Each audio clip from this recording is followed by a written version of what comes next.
Madam, ఇంతకుముందు మీ మధ్య ఏం గొడవ జరిగిందో నాకు తెలీదు. నాకు ఆ విషయం అవసరం లేదు. కానీ ఇప్పుడు ఇది నా పగ. నా ఏరియాలో నా ఇంట్లో అద్దెకుంటున్నవాడు నా మీద చేయి చేసుకున్నాడు అంటే అక్కడ నేను తలెత్తుకుని ఎలా బతకాలి? నా మీద చేయి చేసుకున్న వాడిని అంత ఈజీగా నేను వదలలేను. ఎంత ఖర్చైనా పర్వాలేదు, వాడిని వాళ్ళని మాత్రం వదిలే ప్రసక్తే లేదు. ఏంటిది? మీ ఫీజు మేడం. మీరు నాకు ఫీజు ఇవ్వాలంటే ఇది సరిపోదు. ఎంత కావాలో చెప్పండి మేడం. ఈ కేసు గురించి నువ్వు నాతో ట్రావెల్ అవుతావు కదా, ఆ ట్రావెలింగ్లో నీకు అర్థం అవుతుంది మృణాల్ని ఆశించే ఫీజు ఏంటో ఎంతో అని. మేడం, తప్పుగా అనుకోకండి మేడం. వాణ్ణి జైలుకు పంపించడానికి అయ్యే ప్రతి పైసా నా సొంత ఖర్చు అయ్యి ఉండాలని ఇస్తున్నాను. మీరు కాదనకండి మేడం.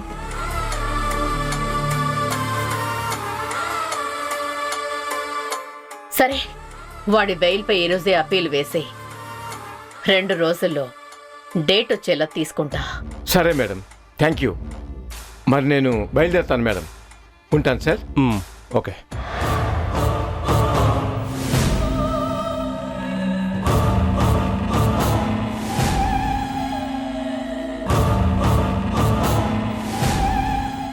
ప్రసాద్, ఆ ఝాన్సీ మనకు కూడా శత్రువే కదా. మరలాంటప్పుడు అతని దగ్గర డబ్బులు తీసుకోవడం కరెక్టే అంటావా?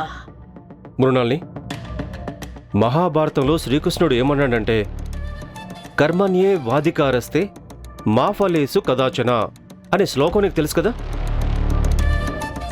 పని మీద ఫోకస్ పెట్టు, ఫలితాల మీద కాదని శ్రీకృష్ణుడు ఆనాడే చెప్పాడు. అలాగే లాయర్గా నీ వృత్తి చేయడం తప్పు కాదు. క్లయింట్ వచ్చి అడిగాడు, నువ్వు చేస్తున్నావు. దాని ఫలితంగా అతను ఆ డబ్బులు ఇచ్చాడు, నువ్వు తీసుకుంటున్నావు. ఇందులో ఎటువంటి తప్పు లేదు.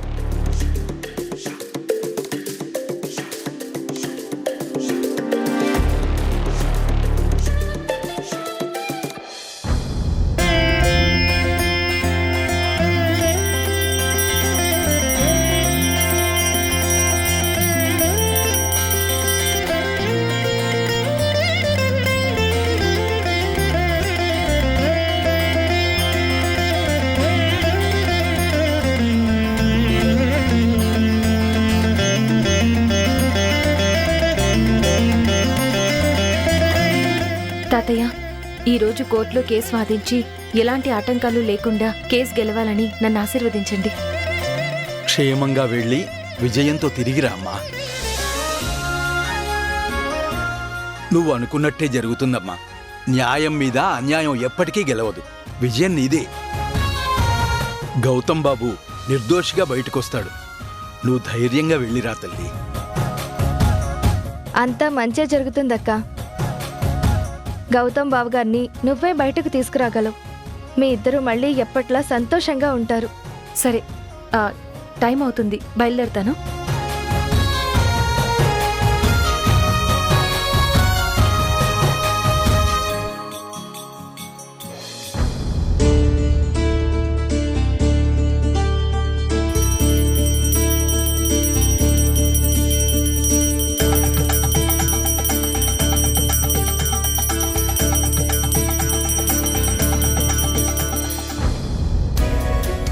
ఏమండి, కాఫీ తీసుకోండి.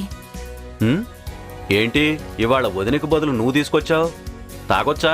తాగితే బ్రతికే ఉంటామా? నేను తీసుకొచ్చాను, మీరు తాగుతాను అంటే తీసుకోండి, లేదంటే లేదు. ఏదైనా మీ ఇష్టం, అంతే. ఇష్టమా? అది ఇష్టం కాదు, ప్రాప్తం. ఏం చేస్తాం? ఇలా ఇవ్వు.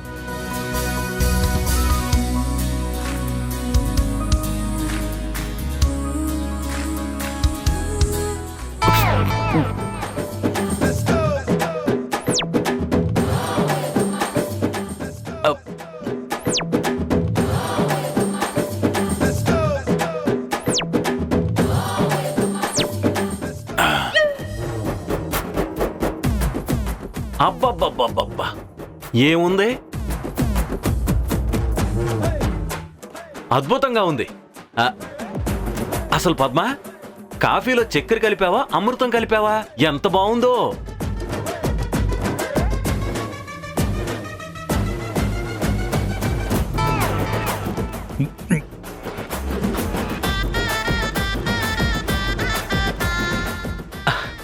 అరేరే, ఏమైందన్నయ్య? అలా ఉండిపోయావేంటి? తాగు తాగు.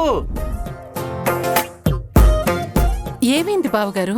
కాఫీ బాలేదా? ఏంటమ్మా కాఫీలో ఉప్పేశావు?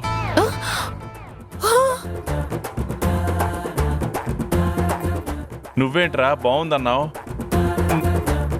అద్భుతమని పొగిడావు. అంటే నేనొక్కడే ఎందుకు అనుభవించాలి, నువ్వు కూడా తాగుతావని. అదీ కాక నేను బాగోలేదని చెప్పాననుకో, భార్య చేసింది నచ్చదు, ఆ పక్కింటాళ్ళు చేస్తే బాగుంటుందని అనవసరంగా నన్ను ఆడిపోసుకుంటారు. అందుకే అలా చెప్పాను. ఆ? అయ్యో, కాఫీలో ఉప్పుందా? ఆ? భలే అడిగావే, మీ టూత్ పేస్ట్ లో ఉప్పు ఉందా అని అడిగినట్టు. దారుణంగా ఉంది. నువ్వు ల్యాబ్లో చేయాల్సిన ప్రయోగాలు కిచెన్లో చేయకు. నీకేం కాదు, మాకే ప్రాణ సంకటం. పద్మ, అది కాదు. కిచెన్ లో సైంధవ లవణం పెట్టాను, నువ్వు కానీ చూసావా? సైంధవ లవణం ఏంటోదినా? అదే చంద్ర, ఉప్పు డబ్బా చూసావా అని అడుగుతున్నా. అయ్యో, ఏంటక్క? ఆ డబ్బా సైంధవ లవణమా? అవును పద్మ, ఏమైంది? వదినా, ఆ సైంధవుడు మా కడుపులో చేరి గడబిడా చేసేస్తున్నాడు. ఏం లేదు వదినా, పద్మ కాఫీతో మా మీద ప్రయోగం వదిలిందిలే. పర్లేదులే చంద్ర, దానివల్లైనా మీ కడుపు ఖాళీ అవుతుందిలే. ఆ? అబ్బా, అవునక్క, ఇప్పుడు అదెందుకు? ఈ రోజు గౌతమ్ కేసు వాయిదా ఉంది కదా, ఎలాంటి అడ్డంకులు లేకుండా గౌతమ్ బయటికి రావాలని ఆ దేవుడికి ఉపవాసం ఉంటానని మొక్కుకున్నాను. ఉప్పు కారం తినకూడదు కదా, అందుకే సైంధవ లవణం వాడాలని అక్కడ పెట్టాను. అవును, ఈరోజు గౌతమ్ హీరింగ్ ఉంది కదా.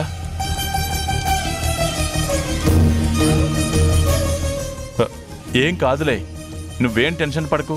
వాడికి ఖచ్చితంగా బెయిల్ వస్తుంది. వాడు నిర్దోషిగానే బయటకు వస్తాడు, నాకు ఆ నమ్మకం ఉంది. అవునొదినా, నువ్వేం బాధపడకు. వాడు నిజాయితీగా ఉన్నాడు. వాడి నిజాయితీయే వాడిని కాపాడుతుంది. నువ్వేం ఆలోచించుకోదినా, మన గౌతమ్ బయటకు వస్తాడు. ఝాన్సీ ఖచ్చితంగా తీసుకొస్తుంది. అదే జరగాలని ఆ దేవుణ్ణి కోరుకుంటున్నాను. వాడు బయటకొస్తే చాలు.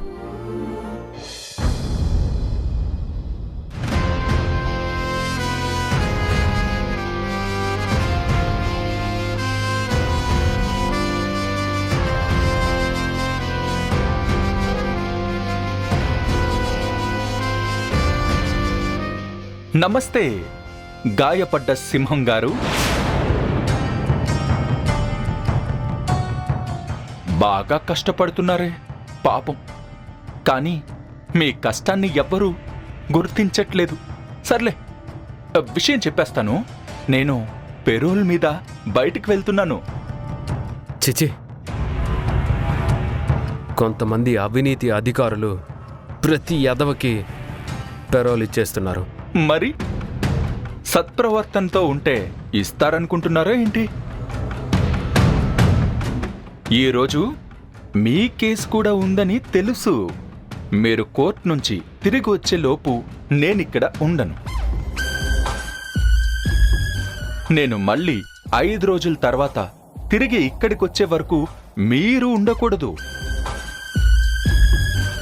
అసలు మీలాంటి వాళ్ళు ఉండే ప్లేస్ ఇది కాదు. అందుకే మీరు వెళ్ళిపోవాలని కోరుకుంటున్నాను. అలాగే మళ్ళీ ఇక్కడికి మీరు ఎప్పటికీ తిరిగి రాకూడదనే కోరుకుంటా. మా మంచి కోరుకుంటున్న నీకు కూడా మంచి జరగాలని ఆ భగవంతుణ్ణి కోరుకుంటున్నాను. పెరోల్ మీద బయటికి వెళ్తున్నావు కదా, జాగ్రత్తగా ఉండు. మీకు అలా అర్థమైందా? నేను మీ మంచి కోరుకుంటున్నానని అనుకుంటున్నారా? అయ్యో సారీ, మీ విషయంలో నాకు మీ మంచి కోరుకోవాలనే ఆలోచన ఎప్పటికీ రాదు. నేను నా మంచి కోరుకున్నాను. మీరిక్కడే ఉంటే నాకు ప్రశాంతత లేకుండా పోతుంది. మీ వల్ల నా దందా అంతా దెబ్బతింది. ప్రస్తుతానికి చెల్లెలి పెళ్ళి అని ఒక కట్టుకథ చెప్పి బయటికి వెళ్ళడానికి పెరోల్ తీసుకున్నాను. మీరు అలా వెళ్ళగానే నేను మళ్ళీ పెరోల్ గడువు పూర్తి చేసుకుని ఇక్కడికే వస్తా. మళ్ళీ నా దందా స్టార్ట్ చేస్తా. బయట ఆల్రెడీ నా అసిస్టెంట్లు నా ప్రోగ్రామ్, నా మీటింగ్లు అన్నీ సెట్ చేశారు. సినిమా వాళ్ళు ఈ సీన్ తర్వాత ఈ సీన్ అని షెడ్యూల్ వేసుకున్నట్టు మా వాళ్ళు నా ప్రోగ్రామ్ అంతా సెట్ చేసేశారు. నేను ఆ డీల్స్ మాట్లాడుకుని ఇక్కడికి వచ్చేస్తే చాలు. ఎందుకంటే బయట ఉంటే ఎప్పుడు ఏ శత్రువు ఏం చేస్తాడో, ముఖ్యంగా మీ పోలీసులు ఏం చేస్తారో అని భయపడాలి. అదే ఇక్కడుంటే ఆ భయం అక్కర్లేదు. బయట ఎంత డబ్బులున్నా దొరకని ప్రశాంతత నాకు ఇక్కడ దొరుకుతుంది. చేతిలో జస్ట్ ఫోన్ ఉంటే చాలు, హ్యాపీగా రాజాలాగా బతకొచ్చు. కానీ నువ్విక్కడుంటే అది సాధ్యం కావడం లేదు. అందుకే నేను బయటికి వెళ్ళగానే ఆ దేవుడికి కూడా మొక్కుతా, నీకు త్వరగా బెయిల్ రావాలని.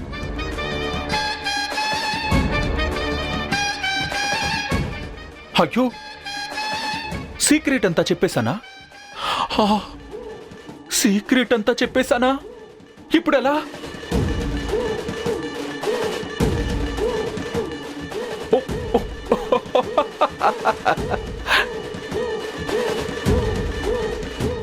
నువ్వు నన్నేమి చెయ్యలేవు ఎస్ఐ. నేను బయటికి వెళ్ళొచ్చాక ఈ జైల్ని ఎలా చేస్తానంటే, బయట ఉన్న క్రిమినల్స్ అందరూ ఇక్కడికి రావాలని తాపత్రయపడేలా చేస్తాను. అంతలా మార్చేస్తాను. బయటుండి దందాలు చేయడం కంటే ఇక్కడ ఉండి ఏమైనా చెయ్యొచ్చు అనే నమ్మకాన్ని వాళ్ళకి ఇస్తాను. అలాగే ఇక్కడి నుంచి ఏం చేసినా ఎవ్వడూ ఏమి పీకలేడనే ధైర్యాన్ని కూడా వాళ్ళకిస్తాను. బాయ్.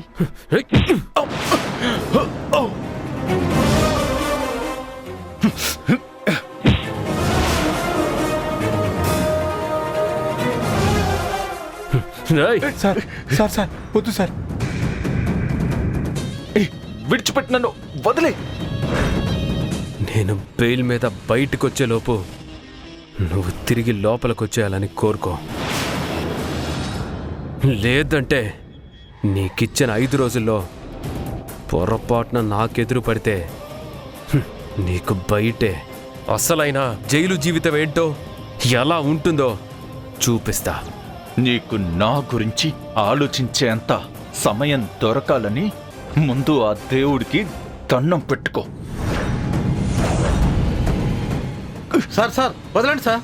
సార్ సార్ వదలండి సార్. టామ్, నువ్వు వెళ్ళిపో, వెళ్ళు.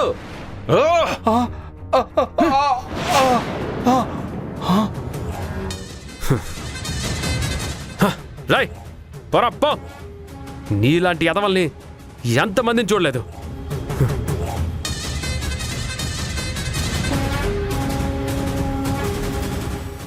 చా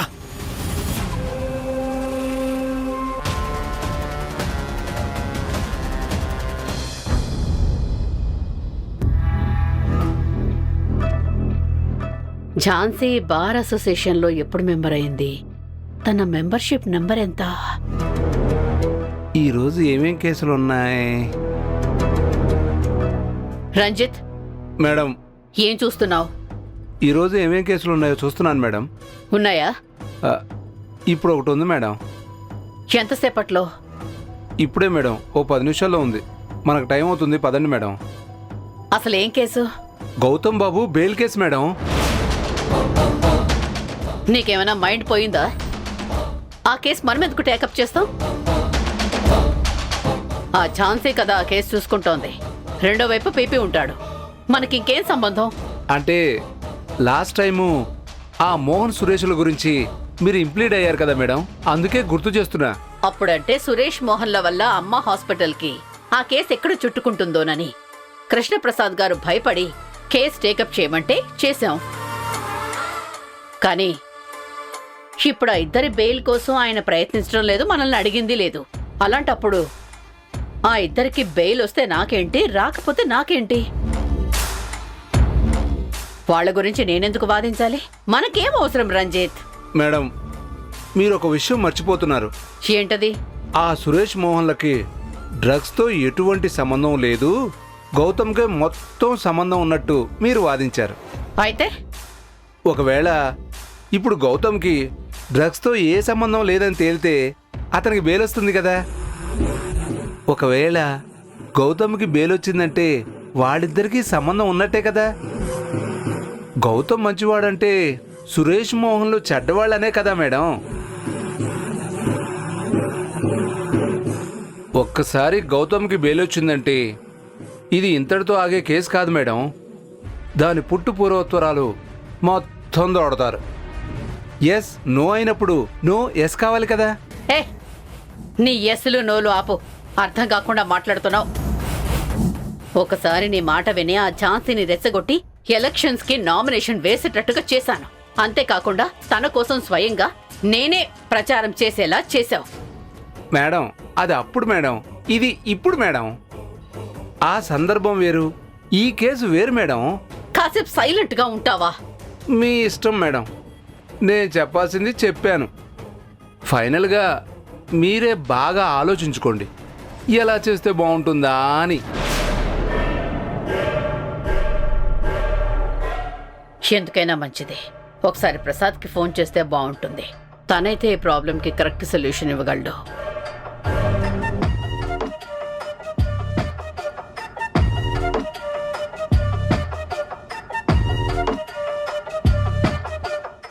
ప్రసాద్ ఫోన్ లిఫ్ట్ చేయడం లేదేంటి? సరే, ముందైతే ఈ కేసులో ఆర్గ్యుమెంట్స్ ఎలా జరుగుతాయో చూడాలి. పదరంజిత్ వెళ్దాం. అలాగే మేడం, పదండి.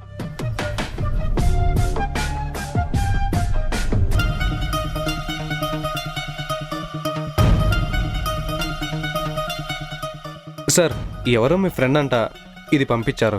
ఏంటది? ఏమో సార్, ఏదో కవర్. సరే ఇటు.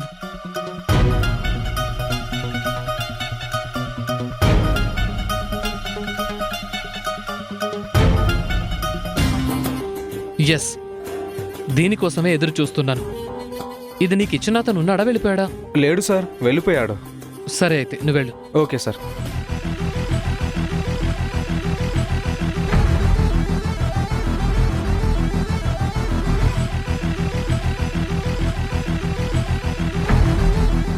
ఈ 3 నంబర్స్ రిపీటెడ్గా ఉన్నాయి.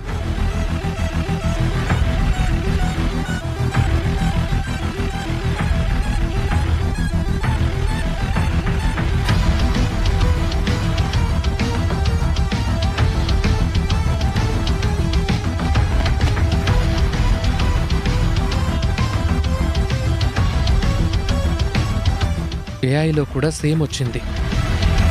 ఆ కాల్ డేటాలో సేమ్ 3 నంబర్స్ రిపీటెడ్గా ఉన్నాయి.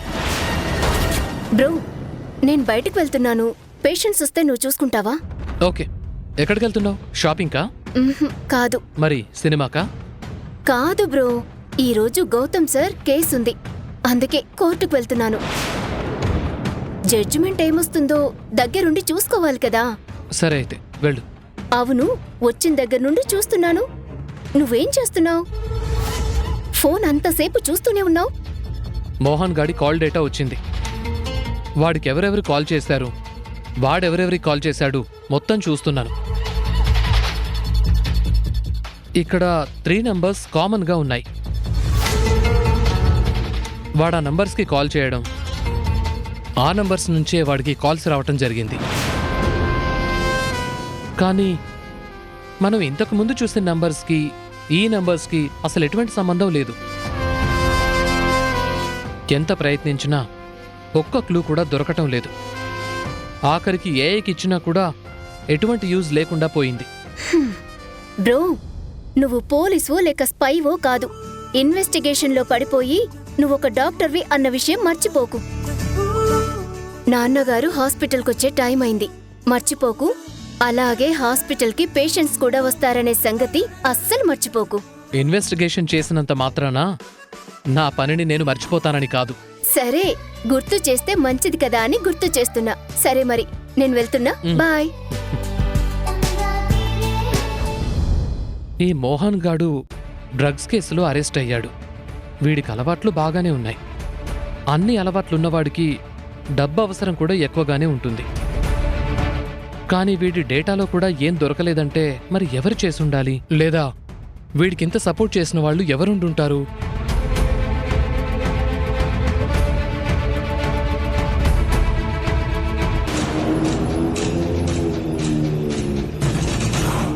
అరే భాయ్, గేట్ ఓపెన్ చేయి.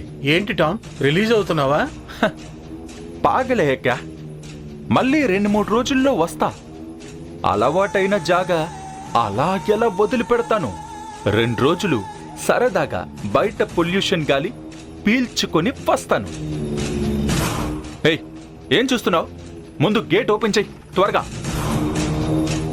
నా కోసం బయట ఫ్యాన్స్ వచ్చి ఉన్నారు. అబ్బా, నీకు ఫ్యాన్సా? జోకులు బాగానే వేస్తున్నావు. జోక్ కాదురా భాయ్, నేను కాలు బయట పెట్టే లోపు కారు వచ్చి ఉంటుంది. కావాలంటే చూడు.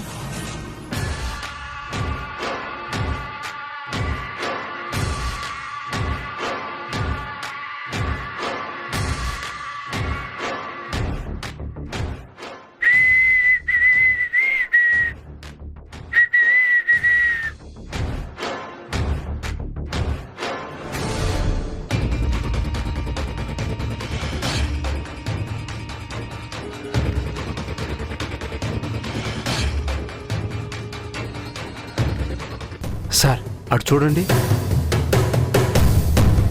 ఆ టామ్ గారు చెప్పినట్టు వాడికి నిజంగానే ఏదో దందా దొరికినట్టు ఉంది సార్. వీడి కోసం వచ్చిన వ్యక్తి ఎవరై ఉంటారు?